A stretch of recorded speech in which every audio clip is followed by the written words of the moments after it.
আসসালামু আলাইকুম। প্রিয় দর্শক, অন্য মঞ্চের আলাপ চাইতে আপনাদের সকলকে আমন্ত্রণ জানাচ্ছি। প্রিয় বন্ধুরা, প্রীতি, সালাম এবং শুভেচ্ছা নেবেন। গত 2-3 দিন ধরেই বাংলাদেশের একজন সাংবাদিক, যিনি বর্তমানে নিউ ইয়র্কে কাজ করছেন, খালিদ মহিউদ্দিন, তিনি আহ, মাননীয় প্রধানমন্ত্রী শেখ হাসিনার একটি সাক্ষাৎকার নেবেন যদি শেখ হাসিনা দিতে আগ্রহী হন, এরকম একটা কথা বলে বেশ আলোচনার ঝড় তুলেছেন। এবং আহ, যতটুকু না আলোচিত হয়েছেন তার চেয়ে অনেক বেশি সমালোচিত হয়েছেন, এবং অনেকেই তার এই অধ্যত্ব দেখে একটু অবাকই হয়েছেন যে শেখ হাসিনার এতই আকাল পড়েছে যে খালেদ মহিউদ্দিনকে সাক্ষাৎকার দিতে হবে, এবং খালেদ মহিউদ্দিন গ্রেপ্তার হবার ঝুঁকি থাকা সত্ত্বেও তিনি এই সাক্ষাৎকার নেবেন। কোত্থেকে গ্রেপ্তার হওয়ার এই ঝুঁকি তিনি পেলেন তাও আমরা জানি না। যাই হোক, নিজেকে তিনি হয়তো, আমি সাংবাদিকতার মানুষ নই, কি জানি হিরো বানাতে গিয়েছিলেন, হিরো না জিরো হয়েছেন। যাই হোক, এটা নিয়ে ব্যাপক সমালোচনা চলছে। আমাকে বাংলাদেশ থেকে অনেক প্রথিতযশা সাংবাদিক, সংবাদকর্মী ইনবক্সে জানিয়েছেন যে তারাও এই উদ্ধতাটা পছন্দ করেনি। যাই হোক, তখনই আমি জেনেছিলাম যে দীর্ঘ নীরবতার পরে আমাদের মাননীয় প্রধানমন্ত্রী এবং আওয়ামী লীগের সভানেত্রী জননেত্রী শেখ হাসিনা আন্তর্জাতিক সংবাদ মাধ্যমের সামনে সাক্ষাৎকার প্রদান করবেন।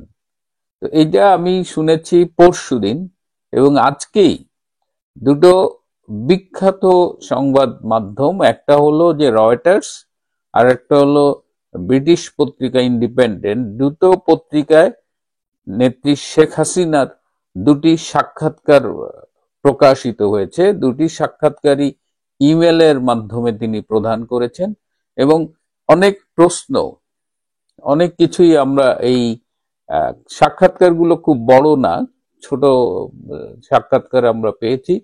তিনি প্রথমেই বলেছেন যে গত বছরের জুলাই আগস্টের যে তথাকথিত আন্দোলন, যেটাকে আমরা বলি জঙ্গি এবং সামরিক অভ্যুত্থান, সেই জঙ্গি এবং সামরিক অভ্যুত্থানে হত্যাকাণ্ডের ব্যাপারে তিনি তার অবস্থান স্পষ্ট করেছেন। তিনি বলেছেন তিনি কাউকে হত্যার কোনো নির্দেশ দেননি, এবং যে জাতিসংঘের রিপোর্টে যে 1400 হত্যাকাণ্ড হয়েছে বলা হচ্ছে, সেটিকেও তিনি নাকচ করে দিয়েছেন যে এই সংখ্যাটি তারা কোথায় পেল। এবং তিনি বলেছেন যে তিনি কিন্তু তিনি প্রতিটি হত্যাকাণ্ডের জন্য জাতি হিসেবে শোক প্রকাশ করেছেন, এবং এই শোক প্রকাশটা আহ, চলমান থাকবে।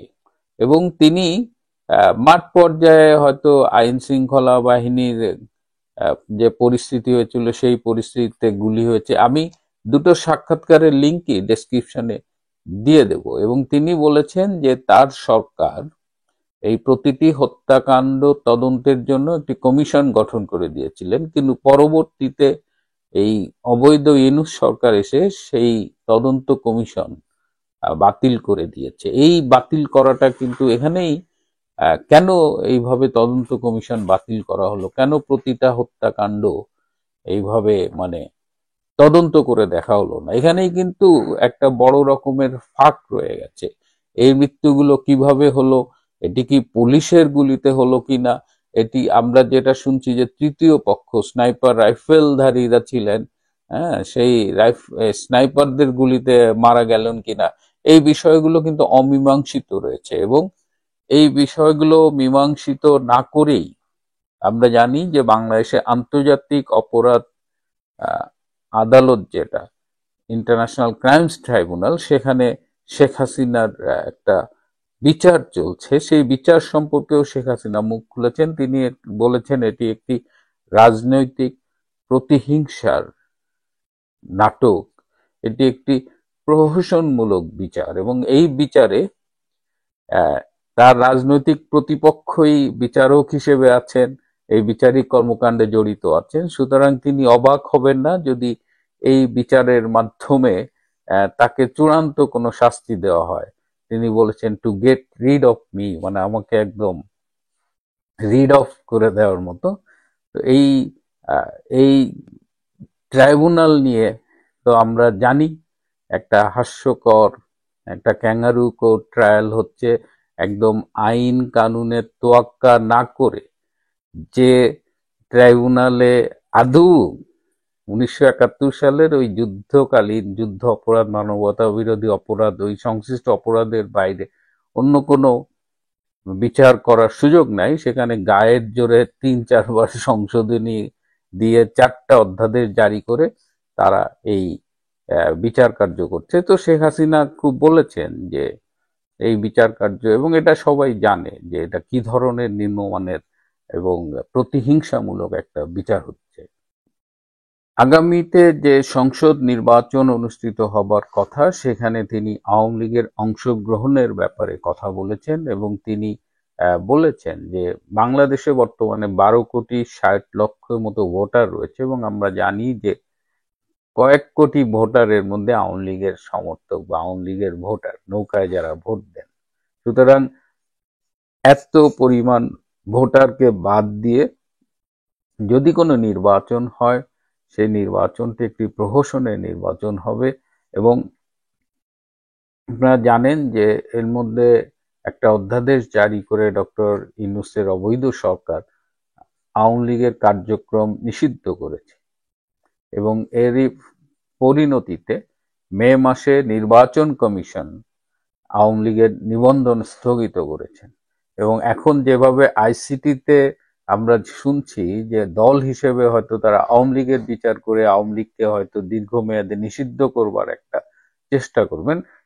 আগামী নির্বাচনে আওয়ামী লীগের অংশগ্রহণ সম্পর্কে খুব স্পষ্ট করে দলীয় সভানেত্রী শেখ হাসিনা জানিয়ে দিয়েছেন যে তারা প্রত্যাশা করেন যে আগামী নির্বাচন ইনক্লুসিভ নির্বাচন হবে। যদি ইনক্লুসিভ নির্বাচন না হয়, যদি আওয়ামী লীগকে বাদ দিয়ে নির্বাচন করা হয়, তাহলে অনেকেই ধারণা করছেন বা একটা আলোচনা আছে যে আওয়ামী লীগের সমর্থকরা সেক্ষেত্রে কাকে ভোট দেবেন। এই ব্যাপারটি খুব ক্লিয়ার করে দিয়েছেন সভানেত্রী শেখ হাসিনা, এবং তিনি বলেছেন তার দলের অনুসারীরা, তাদের দলের ভোটাররা অন্য কাউকে ভোট দেবেন না। সুতরাং এখন যে অনেকেই মনে করছেন যে আওয়ামী লীগের এক মাঠ পর্যায়ে যদি খোঁজ নেন, যে আওয়ামী লীগের ভোটারদের কিন্তু অনেকেই তোয়া শুরু করে দিয়েছে, একদিকে জামাত আর একদিকে বিএনপি, যদি তাদের ভোটটা পাওয়া যায়। কিন্তু আওয়ামী লীগ তার দলগত সিদ্ধান্ত জানিয়ে দিচ্ছে যে তারা নির্বাচন, আমার যেটা মনে হয় যে তারা নির্বাচন বর্জন করবে যদি আওয়ামী লীগকে নির্বাচনের সুযোগ না দেওয়া হয়।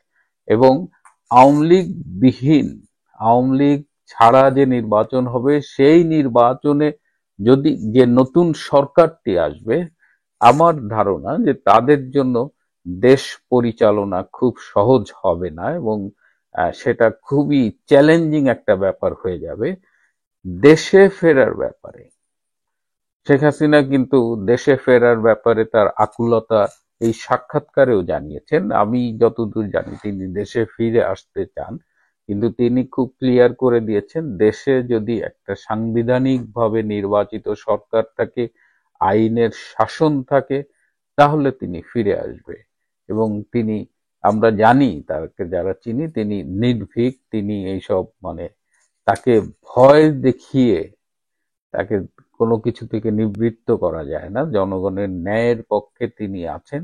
তো এই সাক্ষাৎকারটা তার এই দীর্ঘদিনের নীরবতা ভেঙে পৃথিবীর সামনে তার বক্তব্যগুলো তুলে ধরা, এটা সামগ্রিক বাংলাদেশের রাজনীতির এই মুহূর্তে খুব গুরুত্বপূর্ণ একটা ঘটনা আমি বলবো। এটা শুধুমাত্র যে আওয়ামী লীগ নেতা কর্মীদের চাঙ্গা করবে তা না, আমরা শেখ হাসিনার মানসিক দৃঢ়তা, রাজনৈতিক প্রজ্ঞা এখানে দেখতে পাচ্ছি। প্লাস বাংলাদেশ এখন কি করবে, বাংলাদেশ একটা গুরুত্বপূর্ণ সন্ধিক্ষণে দাঁড়িয়ে আছে।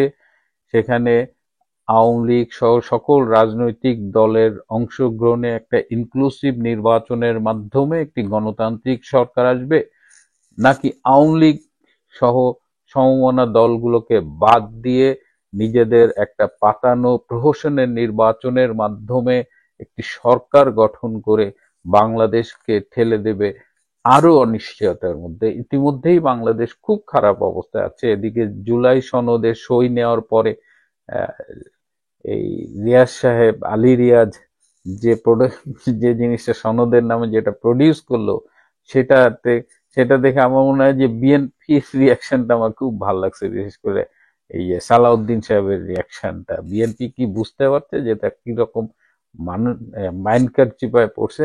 যাই হোক, শেখ হাসিনার আমি যতদূর জানি যে আরো কিছু সাক্ষাৎকার পর্যায়ক্রমে আন্তর্জাতিক সংবাদ মাধ্যমে প্রকাশিত হবে।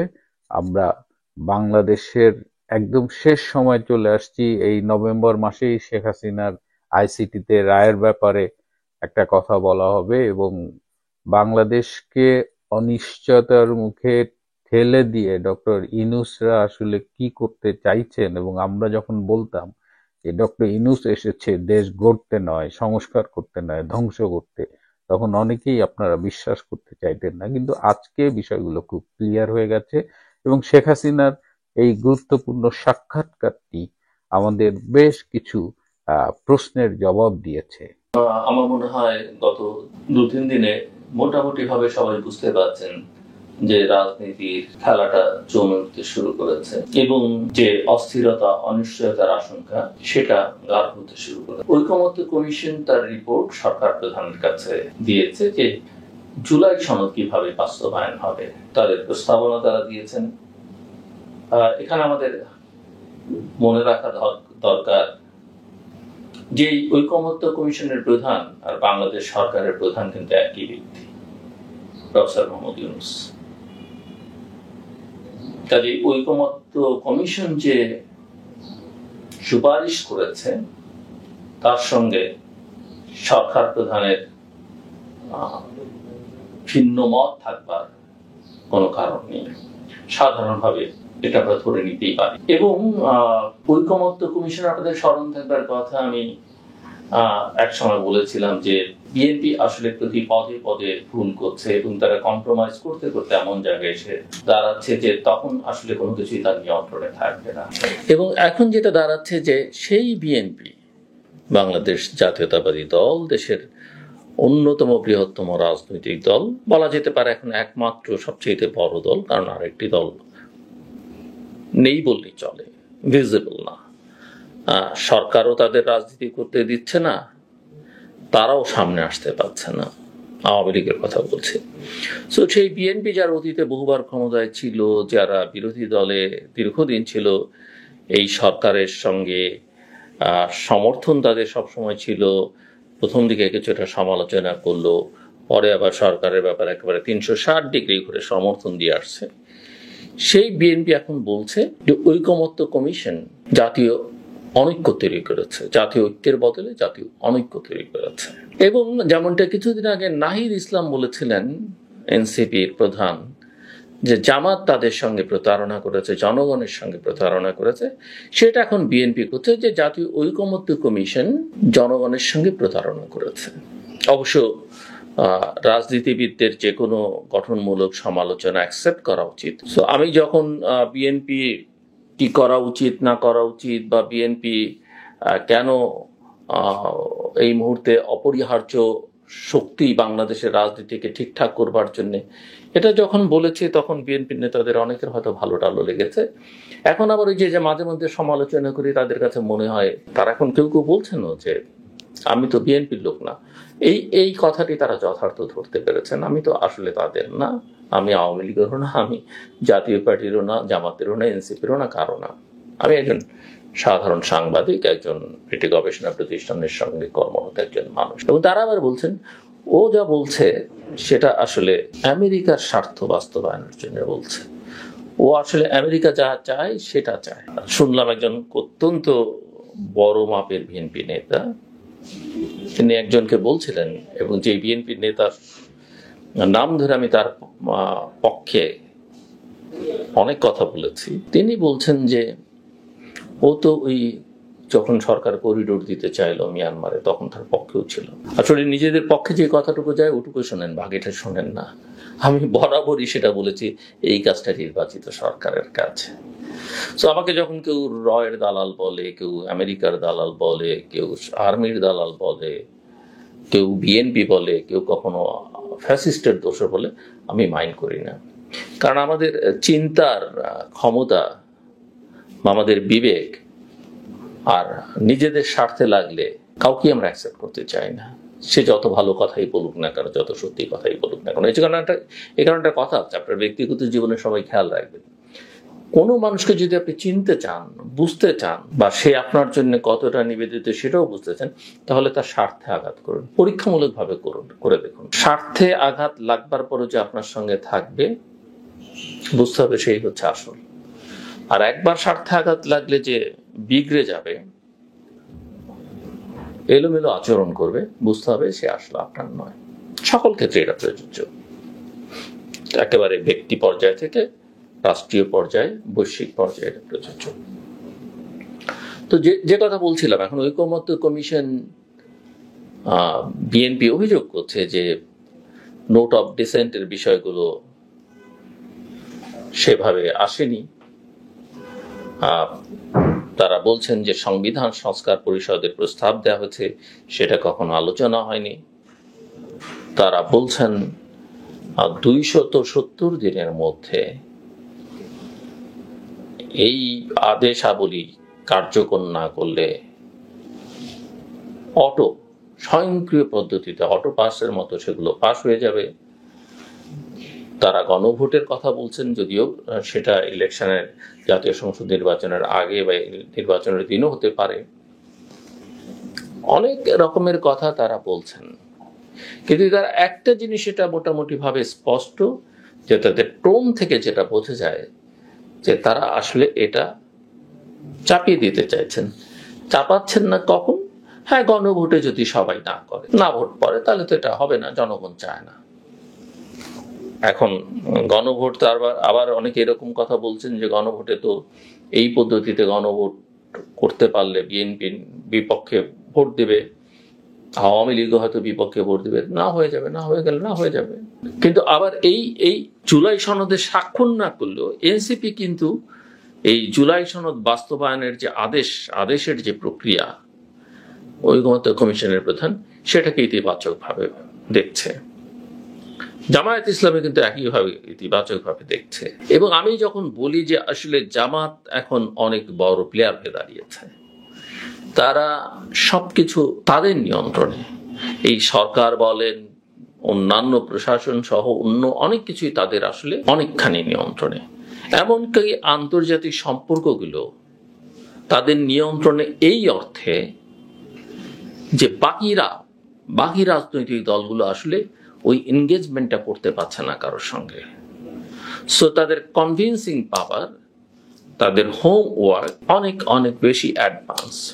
কিন্তু তাদের যে ফাঁকি, জামায়াত ইসলামের তাদের যে কথার মারপ্যাচ, এগুলো যদি খুব সূক্ষ্মভাবে কেউ ধরে কাজ করতেন, পাল্টা ন্যারেটিভ তৈরি করতেন, সেটা কিন্তু অনুপস্থিত। যেমন ধরেন একটা কথা উদাহরণ দিই, জামায়াতের আমির বললেন ওয়ার্কিং আওয়ার, গ্লোবালি আমরা জানি যে দিনে 8 ঘন্টা আমরা কাজ করতে হয়। এই ওয়ার্কিং আওয়ার স্ট্যান্ডার্ডটা তারা ক্ষমতায় গেলে মেয়েদের জন্য 5 ঘন্টা করবেন। শুনতে খুব ভালো লাগে। এমনিতে একটা আওয়াজ আছে যে মেয়েরা বোধহয় এবার বেশি জামাতকে ভোট দেবে, 5 ঘন্টা তারা কাজ করবেন, ছেলেরা 8 ঘন্টা করবে। ঠিক আছে, মানা গেল, শুনতে ভালো। কিন্তু যেটা হবে, যেটা কেউ বোঝার চেষ্টা করছেন না, এর ফলে নিয়োগকর্তারা প্রায় সকল ক্ষেত্রেই মেয়েদের আর চাকরি দিতে চাইবেন না, কারণ তার তো কাজ দরকার।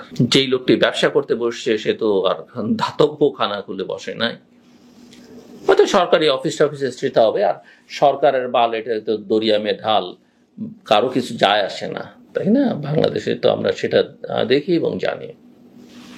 সো এই হচ্ছে জামাত নারীর ক্ষমতায়নের কথা বলবে। আপনি যে কোনো দলের সঙ্গে আলোচনায় দেখলে তারা বলবেন যে তাদের দলের নেতৃত্বে নারীর সংখ্যা সরকার বা ইলেকশন কমিশন, আরপিও যেভাবে দিচ্ছে তারা সবটা মানেন।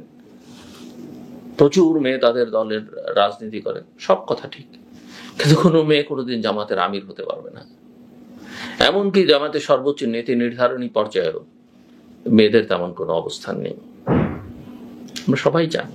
কিন্তু ওই যে অন্যান্য রাজনৈতিক শক্তিগুলো যখন ক্রিয়াশীল নয়, যথেষ্ট এনলাইটেন নয়, তাদের হোমওয়ার্ক যথেষ্ট করা নেই, তখন জামাত এই সুযোগটা নেবে। আওয়ামী লীগ কি করবে আমি জানি না, কি করতে পারবে সেটাও জানি না।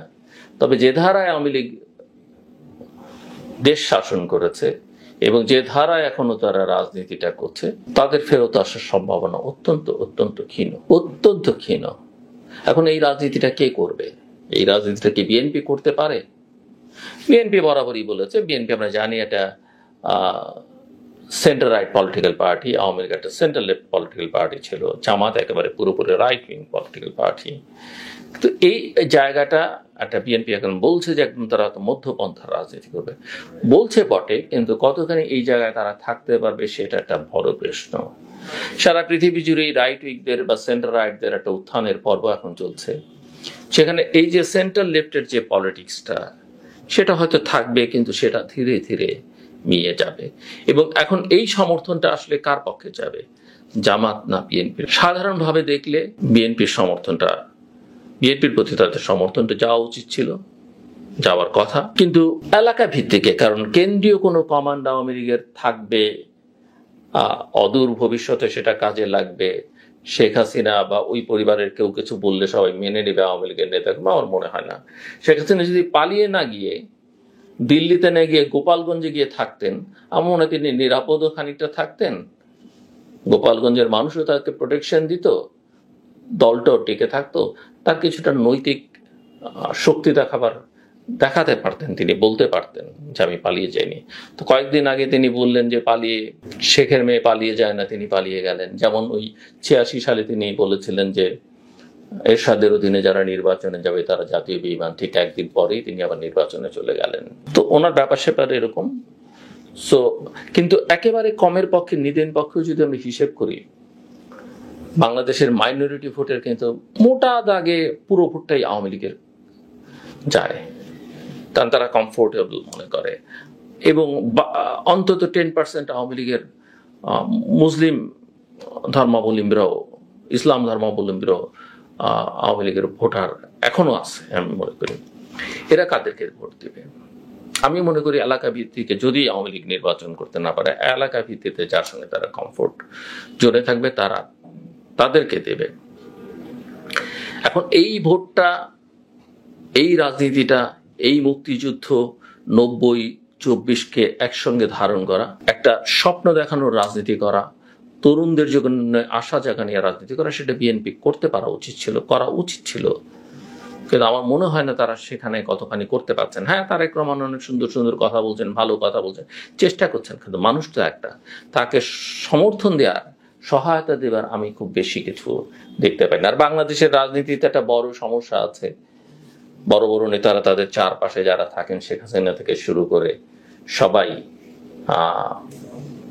চারপাশে যারা থাকেন, পারিষদ বর্গ বলি, কর্মচারী বলি, কেউ কেউ ভৃত্যও বলতে পারেন, তারা তাদের কথা শুনতে বেশি পছন্দ করেন, তাদের মতোই তাদের দ্বারা অনেকখানি পরিচালিত হন। এমনকি অনেক গুণী জ্ঞানী রাজনীতিবিদরা আমরা এটা দেখেছি, তারা একটা সাধারণ স্টাফের কথায় তিনি অনেক বড় সিদ্ধান্ত নিয়ে নিচ্ছেন। তো সেই জায়গাটাতে সেই সমর্থনটা নেয়া, সেই রাজনীতিটা করা এবং প্রকৃত অপরাধীদের বিচার করা, রাজনীতিটাকে পরিষ্কার করা, সেটা বিএনপির মধ্যে অনেকখানি অনুপস্থিত। তারপরে এখনো মনে করি আমি যে বিশেষ করে মাইনরিটি কমিউনিটির ভোটটা বিএনপি যদি তাদের উপরে আস্থা জোগাতে পারত, তাদের নিরাপত্তা দিতে পারত, এই ভোটটা তাদের দিকে আসার কথা, জামাতের দিকে যাবার কথা নয়। কিন্তু সেটা কতখানি হচ্ছে বা বিএনপি কতখানি অর্জন করতে পারছে সেটা নিয়ে আমার সংশয়। আওয়ামী লীগের ভোটটাও হয়তো তারা পেতে পারত, কিন্তু এটা মনে হচ্ছে অনেক ক্ষেত্রে জামাতের দিকেও কিছু যেতে পারে, যাওয়ার পরিস্থিতি আসলে বা লক্ষণ যেটা আছে সেটা মনে হয় যে সেই ভোটটা সেদিকে যেতে পারে। আর বিএনপি আসলে শেখ হাসিনার আমলে যেরকম অনেক মামলা টামলা হয়েছে, মিথ্যা গায়েবী, এই আমলে এই সরকার, প্রফেসর ইউনূসের সরকারের আমলে সেরকম অনেক মামলা হচ্ছে এবং অধিকাংশ মামলাই করেছেন বিএনপির নেতাকর্মী সমর্থকরা, এবং করে এর মধ্যে আবার বাণিজ্যেরও কিছু বিষয় টিষয় আছে। সব মিলিয়ে তারা আসলে সাধারণ আওয়ামী সমর্থকদেরও বিরাগ ভাজন হয়েছেন বিভিন্ন রুরাল এরিয়াগুলোতে। তো সব মিলিয়ে কিন্তু আসলে একটা কথা স্পষ্ট করে বলা ভালো, অনেক দুর্বলতা, অনেক সীমাবদ্ধতা সত্ত্বেও তারেক রহমান যদি মিন করেন যে তিনি দেশের নেতা হবেন, তিনি দেশের নেতা, দলের চাইতে ব্যক্তির, পরিবার সবকিছু ছাপিয়ে গোষ্ঠী, বন্ধুত্ব, আমি বিশ্বাস করি তার বয়স, তার যেসব কথাবার্তা আমরা বিভিন্ন মাধ্যমে শুনি, তাতে করে তিনি চাইলে এই সংকট থেকে বাংলাদেশকে উত্তরণের নেতৃত্ব দিতে পারেন। তার মধ্যে অনেক ভিশনারি চিন্তা ভাবনা আছে, কিন্তু সেগুলোকে চিন্তা থাকলেই হবে না, সেটাকে বাস্তবায়ন করতে হবে, এবং সেই বাস্তবায়নের জন্য তার একটা টিমও দরকার। সেটা তিনি কিভাবে সাজাবেন সেটা আমাদের কাছে এখন স্পষ্ট নয়। যথেষ্ট সীমাবদ্ধতার লিমিটেশন আছে, কিন্তু দেশের ভেতরকার পরিস্থিতি, আঞ্চলিক রাজনীতি, বৈশ্বিক বাস্তবতা বিবেচনা করে আসলে সেই উদ্যোগটা তাকে নিতে হবে। এর বাইরে অন্য কেউ তেমন কোনো সম্ভাবনা আশা জাগাতে পারবেন বলে আমার কাছে এখন পর্যন্ত মনে হয় না। তো সব মিলিয়ে যেটা হচ্ছে সেটা আমি দেখি যে কখনো না কখন তো নির্বাচন হবেই, হয়তো ফেব্রুয়ারিতে হবে, হয়তো হবে না, কিন্তু তার জন্য প্রস্তুতি সকলের থাকতে হবে, রাজনীতিটাকে ফিক্স করতে হবে, দেশটাকে এগিয়ে নিতে হবে। তবে আশঙ্কার কথা যেটা আমি বলে রাখি, যে আমি কিন্তু আসলে নির্বাচন দেখি না, এবং নির্বাচন যদি হয়ও সেটা কোনো নির্বাচন হবে না, সেটা বাংলাদেশের জন্য আরো যে ধরনের নির্বাচন হবে বড় বিপর্যয় আনবে। আমি বিশ্বাসই করি না যে এই সরকারের পক্ষে একটা ভালো নির্বাচন করা সম্ভব। যা কিছু করছেন তারা, যেভাবে কলকাঠি নাড়ছেন, তার কোনোটাই আসলে ভালো নির্বাচন করবার ইঙ্গিত দেয় না। কাজে এই বিষয়ে আমাদের সকলের সজাগ এবং সতর্ক থাকা দরকার। বিএনপি থাকলো কি থাকলো না, বা তার মিত্র শক্তি থাকলো কি থাকলো না, আওয়ামী লীগ কিছু করলো কি করলো না, বা জামাত, এনসিপি, তারা তাদের মতো নিশ্চয়ই তারা তাদের স্বার্থ দেখবে, তারা তাদের কাজ করুক, কিন্তু নাগরিক হিসেবে আমরা যেন সজাগ সতর্ক থাকি। আমরা কোনো অবস্থাতেই আমাদের দেশটাকে আরো একবার বিপর্যয়ের মধ্যে ঠেলে দিতে পারি না। আমার কথা শুনবার জন্য অসংখ্য ধন্যবাদ।